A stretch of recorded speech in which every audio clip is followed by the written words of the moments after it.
Hello everyone, so welcome to another new chemistry session. അപ്പോൾ ഇന്ന് നമ്മൾ ഡിസ്കസ് ചെയ്യാൻ പോകുന്നത് one of the very important topics of your syllabus influence of pressure, temperature and catalyst on chemical equilibrium. നമ്മൾ chemical equilibrium എന്താണെന്ന് കഴിഞ്ഞ ദിവസം പഠിച്ചു. പിന്നെ ലേ ഷാറ്റ്ലിയർ പ്രിൻസിപ്പിൾ എന്താണെന്ന് പഠിച്ചു.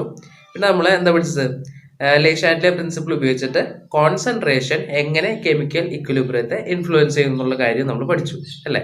അപ്പോൾ ആ കോൺസെൻട്രേഷൻ ചെയ്ത പോലെ തന്നെ എങ്ങനെയാണ് പ്രഷറും ടെമ്പറേച്ചറും അതുപോലെ തന്നെ കാറ്റലിസ്റ്റും കെമിക്കൽ ഇക്വിലിബ്രിയത്തെ ഇൻഫ്ലുവൻസ് ചെയ്യുന്നു എന്നുള്ള കാര്യമാണ് നമ്മൾ ഇന്നത്തെ വീഡിയോയിൽ ത്രൂ ഔട്ട് ഡിസ്കസ് ചെയ്യാനായിട്ട് പോകുന്നത്. ഓക്കെ, വളരെ ഇമ്പോർട്ടൻ്റ് ആയിട്ടുള്ള ഒരു ക്വസ്റ്റ്യൻ ആണ്. ഉറപ്പായിട്ടും നിങ്ങൾക്ക് അതിൽ നിന്ന് എക്സാമിനേഷനിൽ ക്വസ്റ്റ്യൻസ് കാണാനായിട്ട് പറ്റും. ഓക്കെ, അത് മിക്കപ്പോഴും നമ്മൾ എടുക്കുന്ന സെയിം എക്സാമ്പിൾ വെച്ചിട്ട് അമോണിയയുടെ ഇക്വേഷൻ വെച്ച് തന്നെയാണ് ക്വസ്റ്റ്യൻ ചോദിക്കാറ്. ഓക്കെ, അപ്പോൾ അതുകൊണ്ട് session through out complete serious ആയിട്ട് തന്നെ കാണാം. ഓക്കെ, നമ്മൾ കഴിഞ്ഞ ദിവസം ഒരു ക്വസ്റ്റ്യൻ പറഞ്ഞിരുന്നു. എന്താണ്? കോൺസെൻട്രേഷൻ്റെ ക്ലാസ്സിലാണ് പറഞ്ഞത്. ഹേബർ പ്രോസസ്സിൽ ആ ഉണ്ടായിക്കൊണ്ടിരിക്കുന്ന അമോണിയനെ നമ്മൾ കംപ്ലീറ്റ് റിമൂവ് ചെയ്ത് കഴിഞ്ഞാൽ എന്തായിരിക്കും ഇഫക്റ്റ് എന്നുള്ളത് അല്ലേ. അമോണിയ എന്ന് പറയുന്നത് പ്രൊഡക്റ്റ് ആണ്. നമ്മൾ പ്രൊഡക്റ്റിന്റെ കോൺസെൻട്രേഷൻ കുറയ്ക്കാൻ നോക്കിയാൽ ലേ ഷാറ്റ്ലിയർ പ്രിൻസിപ്പിൾ അനുസരിച്ചിട്ട് സിസ്റ്റം എന്ത് ചെയ്യും? സിസ്റ്റം പ്രൊഡക്റ്റിന്റെ കോൺസെൻട്രേഷൻ കൂട്ടാൻ നോക്കും അല്ലെ. പ്രൊഡക്റ്റിന്റെ കോൺസെൻട്രേഷൻ കൂടണമെങ്കിൽ എന്ത് വേണം? റിയാക്ടൻസ് പ്രൊഡക്ട്സ് ആയി മാറിക്കൊണ്ടിരിക്കുന്ന ആ റിയാക്ഷൻ, അതായത് ഫോർവേഡ് റിയാക്ഷൻ ഫേവർ ചെയ്യണം. ആൻഡ് ഫോർവേഡ് റിയാക്ഷൻ ഫേവർ ചെയ്താൽ ആസ് എ റിസൾട്ട് എന്ത് സംഭവിക്കും? കോൺസെൻട്രേഷൻ ഓഫ് പ്രോഡക്റ്റ് കൂടും. അപ്പോൾ ഇതാണ് ആ ക്വസ്റ്റ്യന്റെ ആൻസർ. അപ്പോൾ മനസ്സിലായെന്ന് വിശ്വസിക്കുന്നു. And let's get in to the session. So our next topic pressure and equilibrium. Okay, നമ്മൾ കഴിഞ്ഞ ക്ലാസ്സിൽ കോൺസെൻട്രേഷനും ഇക്വിലിബ്രിയവും എങ്ങനെയാണ് ഡിപ്പെൻഡ് ചെയ്യാന്നുള്ള കാര്യം പഠിച്ചു അല്ലേ. അടുത്തായിട്ട് നമ്മൾ നോക്കാനായിട്ട് പോകുന്നത് എങ്ങനെയാണ് പ്രഷർ കെമിക്കൽ ഇക്വിലിബ്രിയത്തിനെ ഇൻഫ്ലുവൻസ് ചെയ്യാന്നുള്ളതാണ്.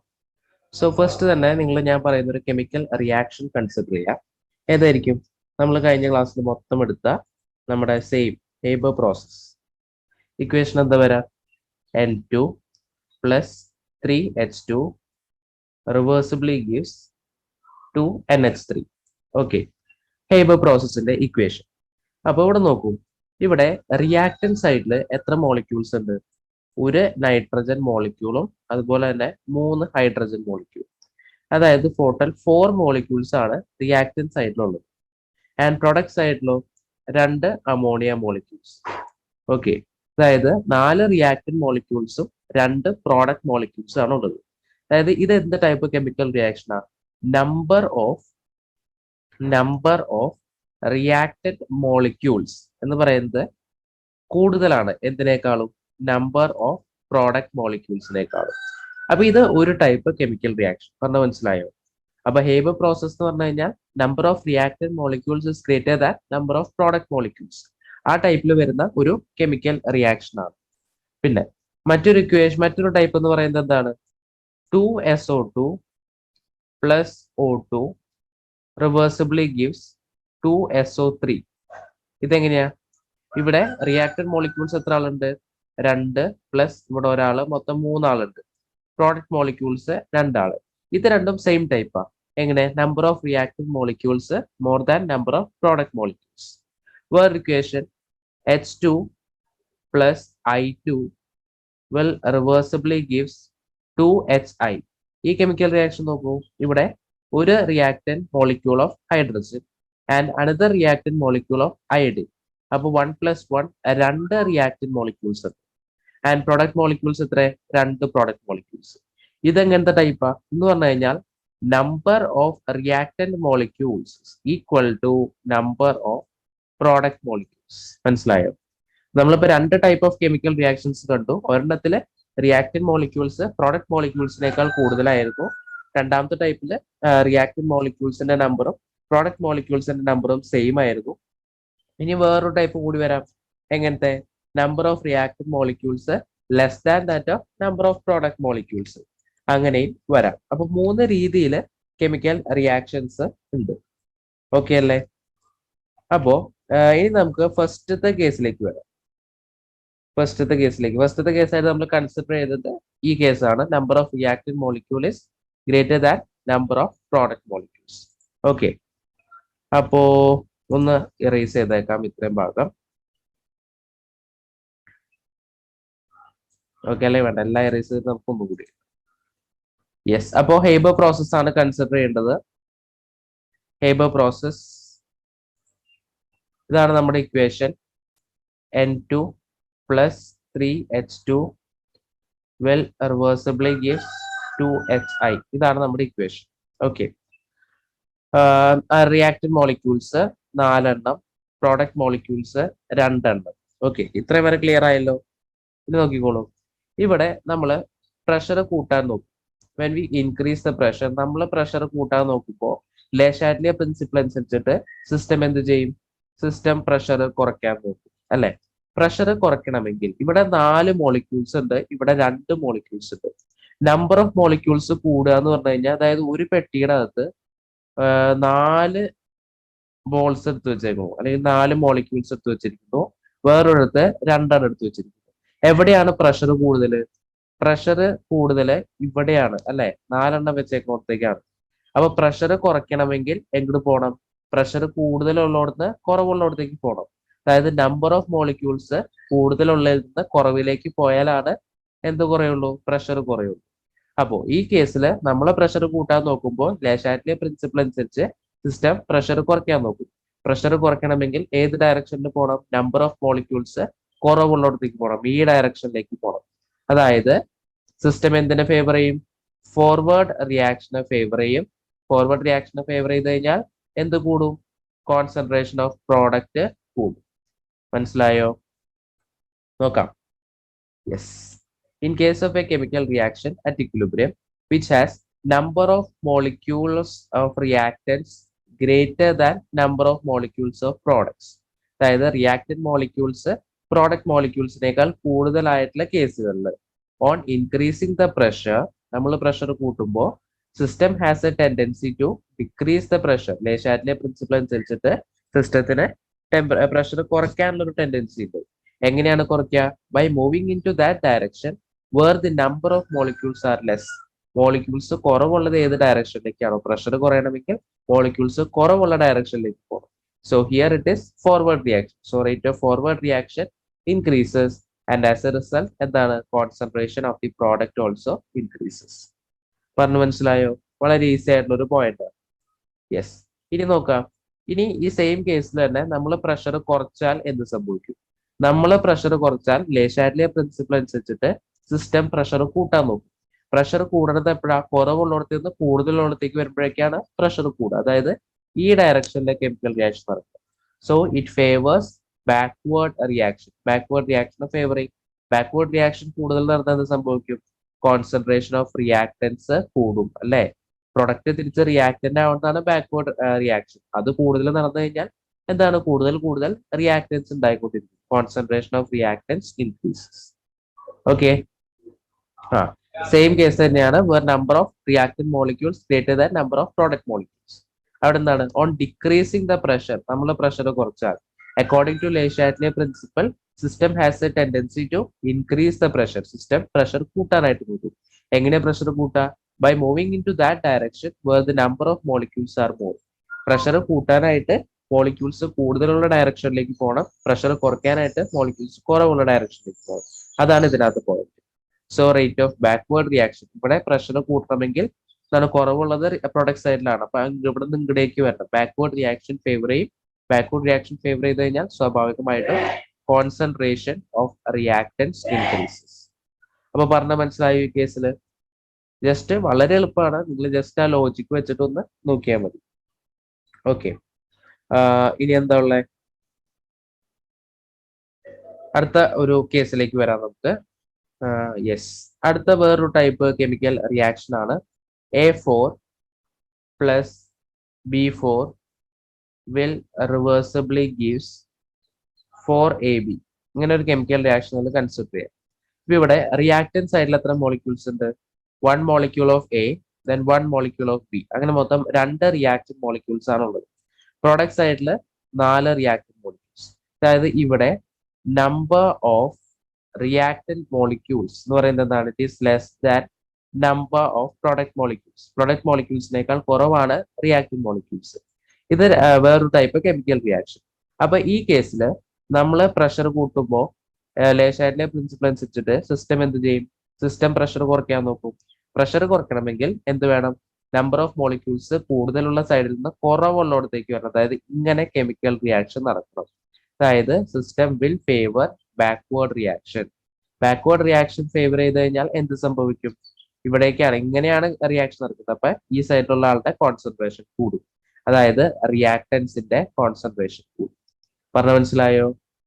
ജസ്റ്റ് നേരെ ഇടുന്ന പോലെ തന്നെ സെയിം പ്രോസസ്സ് തന്നെ. പ്രഷർ കുറയ്ക്കണമെങ്കിൽ നമ്പർ ഓഫ് മോൾസ് കുറവുള്ളിടത്തേക്ക് ഇടണം. പ്രഷർ കൂട്ടണമെങ്കിൽ നമ്പർ ഓഫ് മോൾസ് കൂടുതലുള്ളിടത്തേക്ക്. ഓക്കെ, ഇനി ഇതേ ടൈപ്പിൽ തന്നെ നമ്മൾ പ്രഷർ കുറച്ചാൽ ലേഷാറ്റ്ലെ പ്രിൻസിപ്പിൾ അനുസരിച്ചിട്ട് സിസ്റ്റം എന്ത് ചെയ്യും? സിസ്റ്റം പ്രഷർ കൂട്ടും അല്ലെ? പ്രഷർ കൂട്ടണമെങ്കിൽ നമ്പർ ഓഫ് മോൾസ് കൂടുതലുള്ളിടത്തേക്ക് റിയാക്ഷൻ നടക്കും. അതായത് ഈ ഡയറക്ഷനിൽ ഏത് റിയാക്ഷൻ കൂടുതൽ നടക്കും? ഫോർവേഡ് റിയാക്ഷനെ സിസ്റ്റം ഫേവർ ചെയ്യും. ഫോർവേഡ് റിയാക്ഷൻ കൂടുതൽ നടന്നു കഴിഞ്ഞാൽ എന്താണ്? പ്രൊഡക്റ്റ് ഉണ്ടായിക്കൊണ്ടിരിക്കുകയാണ്. So concentration of product also increases. വളരെ എളുപ്പമല്ല, ഈസി ആയിട്ട് നമുക്ക് പറഞ്ഞു പോകാവുന്ന കാര്യം. ഓക്കെ, അപ്പൊ നമുക്ക് സ്റ്റേറ്റ്മെന്റ് നോക്കാം. In case of a chemical reaction at equilibrium, which has number of molecules of products greater than number of molecules of reactants. Product molecules greater than reactant molecules. ഈ type. On increasing the pressure, നമ്മൾ pressure കൂട്ടി കഴിഞ്ഞാൽ, then according to Le principle, system has a tendency to decrease the pressure. Correct അല്ലേ? System pressure കുറയ്ക്കാൻ നോക്കും. എങ്ങനെ pressure കുറയാ? By moving into that direction where the number of molecules are less. Pressure കുറയ്ക്കണമെങ്കിൽ number of molecules കുറവുള്ളിടത്തേക്ക് പോകണം. അതായത് ഈ ഡയറക്ഷനിൽ ഈ കേസിൽ. So rate of backward reaction decreases and concentration of reactants increases. Sorry, rate of backward reaction increases and concentration of the reactants also increases. എളുപ്പമല്ലേ? ഇനി നമ്മൾ ചെയ്യാൻ പോകുന്നത് ഡിക്രീസ് ഇൻ ദ പ്രഷർ. നമ്മൾ പ്രഷർ കുറച്ചു കഴിഞ്ഞാൽ അക്കോർഡിംഗ് ടു ലേഷാറ്റ്ലെ പ്രിൻസിപ്പിൾ എന്താണ്? System pressure കൂട്ടാൻ നോക്കും. System has a tendency to increase the pressure. Pressure എങ്ങനെ കൂട്ടുക? നമ്പർ ഓഫ് മോളിക്യൂൾസ് കൂടുതലുള്ള ഡയറക്ഷനിലേക്ക് റിയാക്ഷൻ നടക്കണം. എങ്ങനെയാണ്? By moving in to that direction where the number of molecules are more. Pressure കൂട്ടണമെങ്കിൽ number of molecules കൂടുതലുള്ളിടത്തേക്ക് reaction നടക്കണം. ഇവിടെ അത് ഏതാണ്? ഫോർവേഡ് ഡയറക്ഷനിലേക്ക് അല്ലേ? ഇവിടെ അല്ലേ നമ്പർ ഓഫ് മോളിക്യൂൾസ് കൂടുതൽ? അപ്പൊ ഇവിടുന്ന് ഈ ഡയറക്ഷനിലേക്ക് റിയാക്ഷൻ നടക്കണം. So rate of forward reaction increases and forward reaction rate കൂടി കഴിഞ്ഞാൽ എന്ത് കൂടും? Concentration of the product also increases. അപ്പൊ ഈ രണ്ട് ടൈപ്പ് കേസും മനസ്സിലായില്ലേ? റിയാക്ടന്റ് മോളിക്യൂൾസ് പ്രൊഡക്റ്റ് മോളിക്യൂൾസിനേക്കാൾ കൂടുതലുള്ളതും റിയാക്ടന്റ് മോളിക്യൂൾസ് പ്രൊഡക്റ്റ് മോളിക്യൂൾസിനേക്കാൾ കുറവുള്ളതും. ഓക്കെ, നമ്മൾ ഒരു ടൈപ്പ് കെമിക്കൽ റിയാക്ഷൻ കൂടി പറഞ്ഞിരുന്നല്ലോ. ഏതായിരുന്നു? H2 plus I2 റിവേഴ്സിബിളി gives 2HI അല്ലെ? ഇവിടെ രണ്ട് മോളിക്യൂൾസ്, ഇവിടെയും രണ്ട് മോളിക്യൂൾസ്. അതായത് നമ്പർ ഓഫ് റിയാക്ടന്റ് മോളിക്യൂൾസ് എന്ന് പറയുന്നത് നമ്പർ ഓഫ് പ്രോഡക്റ്റ് മോളിക്യൂൾസിനെ ഈക്വൽ ആവുന്ന കേസ്. അപ്പൊ ഇവിടെ നമ്മൾ എന്ത് ചെയ്യുക? ഇവിടെ നമ്മൾ പ്രഷർ കൂട്ടി കഴിഞ്ഞാൽ സിസ്റ്റം കുറയ്ക്കാൻ നോക്കും. ഇവിടെ രണ്ട് സൈഡിലും സെയിം നമ്പർ ഓഫ് മോളിക്യൂൾസ് ആണ്. അതുകൊണ്ട് എന്താ ചെയ്യേണ്ടതെന്ന് അറിയില്ല. ഇനി നമ്മൾ പ്രഷർ കുറച്ചാൽ സിസ്റ്റം പ്രഷർ കൂട്ടാൻ നോക്കും. അപ്പോഴും നമുക്കറിയില്ല, രണ്ട് സൈഡിലും ഈക്വൽ നമ്പർ ഓഫ് മോളിക്യൂൾസ് ആണ്. അപ്പൊ കേട്ടോളൂ, if the number of reactant molecules and number of product molecules are same, then pressure will not have any effect. Okay, അതായത് number of molecules number of പ്രോഡക്റ്റിന്റെയും റിയാക്ടൻസിന്റെയും സെയിം ആണെങ്കിൽ പ്രഷറിന് പിന്നെ ഒരു ഇൻഫ്ലുവൻസും അവിടെ ഇല്ല. In a reversible reaction, if there is no change in the number of gaseous molecules in the reactant and the product side, അതായത് റിയാക്ടന്റ് സൈഡിലും പ്രൊഡക്റ്റ് സൈഡിലുമുള്ള gaseous moleculesന്റെ നമ്പറിൽ വ്യത്യാസമൊന്നുമില്ല, രണ്ടിടത്തും സെയിം നമ്പർ ആണെങ്കിൽ pressure will not have any effect on the equilibrium state. പ്രഷറിന് ഒരു ഇഫക്റ്റും ഉണ്ടാകില്ല. ഓക്കെ, പിന്നെ വേറൊരു കാര്യം കൂടി ഉണ്ട്. നമ്മൾ പ്രഷർ എപ്പോഴും നോക്കേണ്ടത് ഗ്യാഷ്യസ് ഇക്വേഷൻസിലാണ്. For example N2 plus 3H2 reversibly gives 2NH3. Okay, ഇതിനകത്ത് നൈട്രജൻ എന്ന് പറയുന്നത് ഗ്യാസ് ആണ്, ഹൈഡ്രജൻ എന്ന് പറയുന്നത് ഗ്യാസ് ആണ്, ഉണ്ടായിരിക്കുന്ന അമോണിയം ഗ്യാസ് ആണ്. അതായത് ഗ്യാസിനാണ് ശരിക്കും പറഞ്ഞാൽ പ്രഷർ ആപ്ലിക്കബിൾ ആവുള്ളൂ. അതുപോലെ തന്നെ H2 plus I2 റിവേഴ്സിബിളി gives 2HI. ഈ ഇക്വേഷനിലും ഹൈഡ്രജൻ എന്ന് പറയുന്നത് ഗ്യാസ് ആണ്, അയഡിൻ എന്ന് പറയുന്നത് ഗ്യാസ് ആണ്, ഹൈഡ്രജൻ അയഡൈഡ് ഗ്യാസ് ആണ്. ഇനി ഫോർ എക്സാമ്പിൾ നിങ്ങൾക്ക് ഞാൻ നേരത്തെ ഒരു equation A4 plus B4 will reversibly gives 4AB. Okay, ഇതിനകത്ത് A ഗ്യാസ് ആണ്, B ഗ്യാസ് ആണ്, AB സോളിഡ് ആണ്. അങ്ങനെയാണെങ്കിൽ ഇവിടെ എന്ത് നടക്കില്ല? പ്രഷറിന് ഇൻഫ്ലുവൻസ് ഇല്ല, കാരണം ഗ്യാഷ്യസ് റിയാക്ഷൻ ആയിരിക്കും. ഇനി AB എന്ന് പറയുന്നതും ഗ്യാസ് ആണെങ്കിൽ ഓഫ് കോഴ്സ് പ്രഷറിന് ഇൻഫ്ലുവൻസ് ഉണ്ട്. അപ്പൊ ആ ഒരു കാര്യം കൂടി ഓർത്ത് വെച്ചേക്കുക. അപ്പൊ പ്രഷറിന് ഇൻഫ്ലുവൻസ് ഇല്ലാത്ത രണ്ട് കേസുകളിലാണ് ഒന്നാമത്തെ നമ്പർ ഓഫ് റിയാക്റ്റഡ് മോളിക്യൂൾസും നമ്പർ ഓഫ് ഗ്യാഷ്യസ് റിയാക്റ്റഡ് മോളിക്യൂൾസും നമ്പർ ഓഫ് ഗ്യാഷ്യസ് പ്രോഡക്റ്റ് മോളിക്യൂൾസും ഈക്വൽ ആയിരിക്കുമ്പോൾ പ്രഷറിന് ഇൻഫ്ലുവൻസ് ഇല്ല. അതുപോലെ തന്നെ ഗ്യാഷ്യസ് അല്ലാത്ത ഇക്വേഷൻസ്, ഫോർ എക്സാമ്പിൾ ഇവിടെ സോളിഡും ലിക്വിഡും ഒക്കെയാണ് വരുന്നെങ്കിലും എന്തില്ല, പ്രഷറിന്റെ ഇൻഫ്ലുവൻസ് ഇല്ല. ഓക്കെ, ഇതാണ് പ്രഷറിന്റെ case. Now, next we are moving on to temperature and equilibrium. So, temperature and equilibrium ഞാനൊരു എക്സാമ്പിൾ പറയാം. A plus B reversibly gives C plus D. Heat absorb ചെയ്യാം. Okay, ഇതൊരു chemical equation. So നമുക്ക് രണ്ട് തരത്തിലുള്ള heat ബേസിൽ രണ്ട് തരത്തിലുള്ള chemical reactions ഉണ്ട്. First one is endothermic reactions. നിങ്ങൾ 8ാം ക്ലാസ്സിലൊക്കെ പഠിച്ച എന്താണ് endothermic reaction, and other one exothermic reaction. Okay, endothermic reaction and exothermic reaction. Endothermic എന്ന് പറഞ്ഞാൽ എന്താണ്, ഹീറ്റ് അബ്സോർബ് ചെയ്യുന്ന റിയാക്ഷൻസ് ആണ്. Okay, endothermic means heat absorb ചെയ്യുന്ന റിയാക്ഷൻ ആണ്. ആൻഡ് എക്സോതെർമിക് മീൻസ് എന്താണ്, ഹീറ്റ് റിലീസ് ചെയ്യുന്ന റിയാക്ഷൻസ് ആണ്. എൻഡോതെർമിക് ഹീറ്റ് അബ്സോർബ് ചെയ്യുന്ന റിയാക്ഷൻ ആണ്, എക്സോതെർമിക് ഹീറ്റ് റിലീസ് ചെയ്യുന്ന റിയാക്ഷൻ ആണ്. സോ ഈ തന്നിരിക്കുന്നതിൽ ഇതിന്റെ ഫോർവേഡ് റിയാക്ഷൻ എന്താ, A plus B gives reversibly gives C plus D. ഇതിന്റെ ഫോർവേഡ് റിയാക്ഷൻ എന്ന് പറയുന്നത് എന്താണ്, A plus B ഇത് ഹീറ്റിനെ അബ്സോർബ് ചെയ്ത് C plus D ആയിട്ട് മാറുന്നു. അതാണ് ഫോർവേഡ് റിയാക്ഷൻ. ദാറ്റ് ഈസ് ഇത് എന്ത് ടൈപ്പ് കെമിക്കൽ റിയാക്ഷൻ ആണ്, ഇതൊരു എൻഡോതെർമിക് റിയാക്ഷൻ ആണ്. ഓക്കെ, അപ്പൊ ഫോർവേഡ് റിയാക്ഷൻ എൻഡോതെർമിക് ആണ്. എയും ബിയും ഹീറ്റ് എന്ന് പറയുന്ന റിയാക്ടൻ സൈഡിലാണ് ഹീറ്റിനെ അബ്സോർബ് ചെയ്യാണ്. So endothermic. ഇനി വേറൊരു ടൈപ്പ് റിയാക്ഷൻ പറയാം. A plus B റിവേഴ്സിബിളി gives C plus heat. ഇങ്ങനെ ഒരു റിയാക്ഷൻ വന്നു. ഇവിടെ എന്താ ഫോർവേഡ് റിയാക്ഷൻ എന്ന് പറയുന്നത്, A plus B റിയാക്ട് ചെയ്തിട്ട് നമുക്ക് സിയും അതുപോലെ തന്നെ ഹീറ്റും ഉണ്ടാകും. അതായത് ഇവിടെ ശരിക്കും പറഞ്ഞു കഴിഞ്ഞാൽ ഹീറ്റ് റിലീസ് ചെയ്യാണ് ചെയ്യുന്നത്. ഓക്കെ, ഹീറ്റ് റിലീസ് ചെയ്യുന്ന ഏത് ടൈപ്പ് റിയാക്ഷൻസ് ആണ്, എക്സോതെർമിക് റിയാക്ഷൻസ് ആണ്. അപ്പോൾ ഒരു കെമിക്കൽ റിയാക്ഷൻ കണ്ടു കഴിഞ്ഞാൽ അത് എൻഡോതെർമിക് ആണോ എക്സോതെർമിക് ആണോ എന്ന് ഐഡന്റിഫൈ ചെയ്യാൻ പറ്റും. ഈ ആരോ മാർക്കിന്റെ ഭാഗത്തായിട്ടാണ് ഹീറ്റ് എഴുതിയിരിക്കുന്നത്. ഹീറ്റ് അതിന്റെ ഫോർവേഡ് റിയാക്ഷൻ ഹീറ്റ് അബ്സോർബ് ചെയ്യുന്നതാണ്. ദാറ്റ് ഈസ് എന്താണ് അത്, അതൊരു എൻഡോതെർമിക് റിയാക്ഷൻ ആണ്. അതേസമയം പ്രോഡക്റ്റ് സൈഡിൽ ഇതുപോലെ ഹീറ്റ് ഉണ്ടാകുന്നു എന്നാണ് എഴുതിയിരിക്കുന്നതെങ്കിൽ അത് ഹീറ്റ് റിലീസ് ചെയ്യുന്ന റിയാക്ഷൻ ആണ്. That is exothermic reaction. Okay, അപ്പോൾ ഇനി നമുക്ക് ഹീറ്റ് വെച്ചിട്ട് എങ്ങനെയാണ് ഇക്വിലിബ്രിയം കണ്ടീഷൻസിൽ മാറ്റം വരിക എന്ന് നോക്കാം. സോ നമ്മൾ എടുത്തിരിക്കുന്നത് റിയാക്ഷൻ ആണ് എ പ്ലസ് ബിയുടെ ഞാൻ പറഞ്ഞ റിയാക്ഷൻ.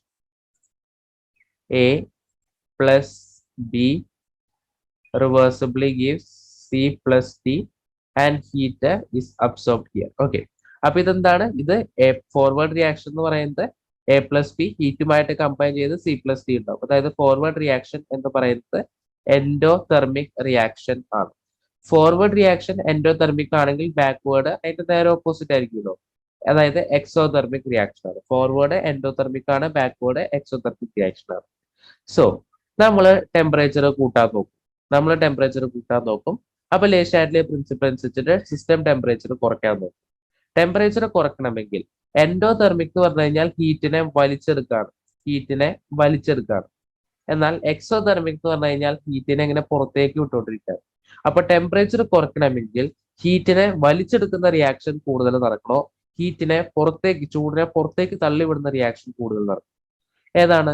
ഹീറ്റിനെ കൂടുതൽ വലിച്ചെടുത്താലാണ്. ചൂട് വലിച്ചെടുത്താലല്ലേ നമുക്ക് ടെമ്പറേച്ചർ കുറയുള്ളൂ. സോ ടെമ്പറേച്ചർ കുറയ്ക്കണമെങ്കിൽ ഏത് കൂടുതൽ നടക്കണം? എൻഡോതെർമിക് റിയാക്ഷൻ കൂടുതൽ നടക്കണം. ഓക്കെ, ഈ കേസിൽ എൻഡോതെർമിക് എന്ന് പറയുന്നത് ഫോർവേഡ് റിയാക്ഷൻ ആണ്. സോ ഫോർവേഡ് റിയാക്ഷൻ കൂടുതൽ നടക്കണം. And as a result concentration of product. മനസ്സിലായോ?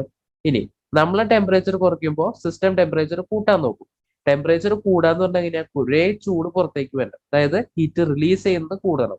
എക്സോതെർമിക് റിയാക്ഷൻ കൂടുതൽ നടക്കണം. ഈ കേസിലെ എക്സോതെർമിക് എന്ന് പറയുന്നത് ബാക്ക്വേർഡ് റിയാക്ഷൻ ആണ്. സോ ബാക്ക്വേർഡ് റിയാക്ഷൻ ഇൻക്രീസ് ചെയ്യും and as a result concentration of reactants കൂടും. ഓക്കെ അല്ലേ? അപ്പൊ നമുക്ക് ആ സ്റ്റേറ്റ്മെന്റ് വൈസ് നോക്കാം. In case of an exothermic reaction എന്ന് പറഞ്ഞു കഴിഞ്ഞാൽ ഫോർവേഡ് റിയാക്ഷൻ എക്സോതെർമിക് ആണ്, ബാക്ക്വേർഡ് റിയാക്ഷൻ എൻഡോതെർമിക് ആണ്. ഓക്കെ, സോ എക്സോതെർമിക് റിയാക്ഷനിൽ ഓൺ ഇൻക്രീസിംഗ് ദ ടെമ്പറേച്ചർ, നമ്മൾ ടെമ്പറേച്ചർ കൂട്ടുമ്പോൾ system will try to decrease the temperature. Okay, temperature കുറയ്ക്കണമെങ്കിൽ ഏത് വേണം? എൻഡോ കൂടുതൽ നടക്കും. So it favours backward reaction. ഈ കേസിൽ backward reaction and as a result concentration of the reactants will increase. ഇനി എൻഡോതെർമിക്, ഓക്കെ, ഇനി എന്താണ് ആ സെയിം കേസ് എക്സോതെർമിക്, അതായത് ഫോർവേഡ് എക്സോതെർമിക്, ബാക്ക്വേർഡ് എൻഡോതെർമിക്. ആ കേസിൽ on decreasing the temperature system will try to increase the temperature. Okay, temperature കൂട്ടണമെങ്കിൽ എന്ത് favour ചെയ്യണം? എക്സോതെർമിക് റിയാക്ഷൻ ഫേവർ ചെയ്യണം. ഇനി ഇനി ഈ കേസ്, നമ്മൾ ഈ പറഞ്ഞ ഈ കേസ്, ഇൻ കേസ് ഓഫ് ഇതിന്റെ ഫോർവേഡ് റിയാക്ഷൻ എൻഡോതെർമിക് ആണ് ആൻഡ് ബാക്ക്വേർഡ് റിയാക്ഷൻ എക്സോതെർമിക് ആണ്. ഫോർവേഡ് എൻഡോ ആയതാണ് ഇങ്ങനെ എഴുതുന്നത്. In case of endothermic reaction on increasing the temperature എന്നാണ് ലേശായിട്ടുള്ള പ്രിൻസിപ്പിൾ അനുസരിച്ചിട്ട് സിസ്റ്റം ടെമ്പറേച്ചർ കുറയ്ക്കാൻ നോക്കും. ടെമ്പറേച്ചർ കുറയണമെങ്കിൽ, ചൂട് കുറയണമെങ്കിൽ ചൂടിനെ അബ്സോർബ് ചെയ്യണം. That is it favours endothermic. And നമ്മൾ ടെമ്പറേച്ചർ കുറച്ച് കഴിഞ്ഞ് കഴിഞ്ഞാൽ ലേശാറ്റിലെ പ്രിൻസിപ്പിൾ അനുസരിച്ചിട്ട് സിസ്റ്റം ടെമ്പറേച്ചർ കൂട്ടാൻ നോക്കും. ടെമ്പറേച്ചർ കൂടണമെങ്കിൽ കൂടുതൽ ഹീറ്റ് പുറത്തേക്ക് വേണം. ഹീറ്റ് പുറത്തു വിടുന്ന റിയാക്ഷൻ ഏതാ? എക്സോതെർമിക് ആണ്. So it favours exothermic reaction. അപ്പൊ ഇത് നിങ്ങൾ പഠിച്ചു വെക്കുക. ആൻഡ് കിട്ടുന്ന റിയാക്ഷൻ നോക്കിയിട്ട് അതിനകത്ത് ഏതാണ് എൻഡോ ഏതാണ് എക്സോ എന്നൊക്കെ കണ്ടുപിടിക്കുക. ഓക്കെ, അപ്പൊ അതാണ് temperature and equilibrium. And next one, that is catalyst and equilibrium. കാറ്റലിസ്റ്റും ഇക്വിലിബ്രിയവും തമ്മിലുള്ള ബന്ധം എന്താ നോക്കാം. സോ കാറ്റലിസ്റ്റ്, ആ ടേം എല്ലാവർക്കും വളരെയധികം എന്താ പറയാ പരിചയമുള്ള ടേം ആണ് അല്ലെ. കാറ്റലിസ്റ്റ് എന്ന് പറഞ്ഞാൽ എന്താ? Catalyst are substances which alter the rate of a reaction but will not take part in the reaction അല്ലെ. ഒരു കെമിക്കൽ റിയാക്ഷന്റെ സ്പീഡ് കൂട്ടാനും കുറയ്ക്കാനും കഴിവുള്ള ആളാണ് കാറ്റലിസ്റ്റ്. പക്ഷെ അവർ ആ കെമിക്കൽ റിയാക്ഷൻസിൽ ഡയറക്റ്റ് ആയിട്ട് പങ്കെടുക്കില്ല. രണ്ട് ടൈപ്പ് കാറ്റലിസ്റ്റ് ഉണ്ട്, positive catalyst or negative catalyst. Positive catalyst എന്ന് പറഞ്ഞു കഴിഞ്ഞാൽ which increases the rate of a chemical reaction, chemical റിയാക്ഷന്റെ സ്പീഡ് കൂട്ടുന്നവരാണ് പോസിറ്റീവ് കാറ്റലിസ്റ്റ്. നെഗറ്റീവ് കാറ്റലിസ്റ്റ് എന്ന് പറഞ്ഞു കഴിഞ്ഞാൽ which decreases the speed of a chemical reaction, chemical റിയാക്ഷന്റെ സ്പീഡ് കുറയ്ക്കുന്നവരാണ് നെഗറ്റീവ് കാറ്റലിസ്റ്റ്. അപ്പൊ ഇത്രയും നിങ്ങൾക്ക് കാറ്റലിസ്റ്റ് ആയിട്ടുള്ള ഒരു ബേസിക് ഐഡിയ. ആൻഡ് ഒരു റിവേഴ്സിബിൾ റിയാക്ഷന്റെ ഇക്വിലിബ്രിയം നമ്മൾ ബേസ് ചെയ്ത് പറയുകയാണെങ്കിൽ catalyst will increase the rate of both forward and backward reaction to the same extent. Reversible reaction like catalyst and the catalyst increases the rate of both forward and backward reaction to the same extent. അതായത് forward റിയാക്ഷന്റെയും backward റിയാക്ഷന്റെയും speed ഒരേ അളവിലേക്ക് അത് കൂട്ടും. അതുകൊണ്ട് എന്തുണ്ടാവും? System reaches equilibrium at a faster rate. അപ്പോൾ കാറ്റലിസ്റ്റ് ഫോർവേഡിന്റെയും ബാക്ക്വേർഡിന്റെയും സെയിം എക്സ്റ്റന്റിൽ ഇൻക്രീസ് ചെയ്യും. അതുകൊണ്ട് തന്നെ സിസ്റ്റം ഇക്വിലിബ്രിയം കണ്ടീഷൻ പെട്ടെന്ന് എത്തും. And once the equilibrium has attained, then catalyst has no effect at all. Equilibrium എത്തിക്കഴിഞ്ഞാൽ പിന്നെ കാറ്റലിസ്റ്റിന് അതിനകത്ത് ഒരു എഫക്റ്റും ഇല്ല. Then we have to alter other factors. പറഞ്ഞു മനസ്സിലായോ? അപ്പോൾ കാറ്റലിസ്റ്റ് എന്ത് ചെയ്യുക? കാറ്റലിസ്റ്റ് ഫോർവേഡ് റിയാക്ഷന്റെയും ബാക്ക്വേർഡ് റിയാക്ഷന്റെയും റേറ്റ് സെയിം എക്സ്റ്റന്റ് ഇൻക്രീസ് ചെയ്യും. അതുകൊണ്ട് തന്നെ സിസ്റ്റം പെട്ടെന്ന് ഇക്വിലിബ്രിയത്തിൽ എത്തും. ആൻഡ് ഇക്വിലിബ്രിയത്തിൽ എത്തിക്കഴിഞ്ഞാൽ പിന്നെ കാറ്റലിസ്റ്റിന് ഒരു എഫക്റ്റും ഇല്ല. ഇതാണ് കാറ്റലിസ്റ്റ് ആൻഡ് ഇക്വിലിബ്രിയം. നമ്മളിന്ന് പ്രഷർ പഠിച്ചു, ടെമ്പറേച്ചർ പഠിച്ചു, കാറ്റലിസ്റ്റ് പഠിച്ചു. പ്രഷർ നമ്മൾ കൂട്ടുമ്പോൾ സിസ്റ്റം കുറയ്ക്കാൻ നോക്കും. പ്രഷർ കുറയണമെങ്കിൽ എന്ത് വേണം? നമ്പർ ഓഫ് മോളിക്യൂൾസ് കുറവുള്ള ഡയറക്ഷനിലേക്ക് പോകണം. അതുപോലെ തന്നെ നമ്മൾ പ്രഷർ കുറയ്ക്കുമ്പോൾ സിസ്റ്റം പ്രഷർ കൂട്ടാൻ നോക്കും. പ്രഷർ കൂട്ടണമെങ്കിൽ നമ്പർ ഓഫ് മോളിക്യൂൾസ് കൂടുതലുള്ളിടത്തേക്ക് പോകും. അതാണ് പ്രഷറിൽ ശ്രദ്ധിക്കേണ്ട കാര്യം. ആൻഡ് ടെമ്പറേച്ചറിൽ നമ്മൾ ചൂട് കൂട്ടുമ്പോൾ സിസ്റ്റം ടെമ്പറേച്ചർ കുറയ്ക്കാൻ നോക്കും. ടെമ്പറേച്ചർ കുറയണമെങ്കിൽ ഹീറ്റ് അബ്സോർബ് ചെയ്യുന്ന എൻഡോതെർമിക് ഫേവർ ചെയ്യുന്നത്. ആൻഡ് നമ്മൾ ടെമ്പറേച്ചർ കുറയ്ക്കുമ്പോൾ സിസ്റ്റം ടെമ്പറേച്ചർ കൂട്ടാൻ നോക്കും. ടെമ്പറേച്ചർ കൂട്ടണമെങ്കിൽ ഹീറ്റ് പുറത്തേക്ക് വിടുന്ന എക്സോനെ ഫേവർ ചെയ്യും. ആൻഡ് കാറ്റലിസ്റ്റ് രണ്ടും ഒരേ അളവിൽ കൂട്ടും, പെട്ടെന്ന് ഇക്വിലിബ്രിയം എത്തും. ഇക്വിലിബ്രിയം എത്തിയാൽ പിന്നെ കാറ്റലിസ്റ്റിന് ഒരു റോളും ഇല്ല. എളുപ്പമല്ലേ എന്ന് പഠിച്ച കാര്യങ്ങൾ? അപ്പോൾ ഇനി നമുക്ക് ഈ ചാപ്റ്റർ ആകെ പെൻഡിങ് ഉള്ളത് സൾഫ്യൂരിക് ആസിഡ് എന്ന് പറയുന്ന ഒരു ടോപ്പിക്കാണ്. That will discuss in the next class. Okay, thank you.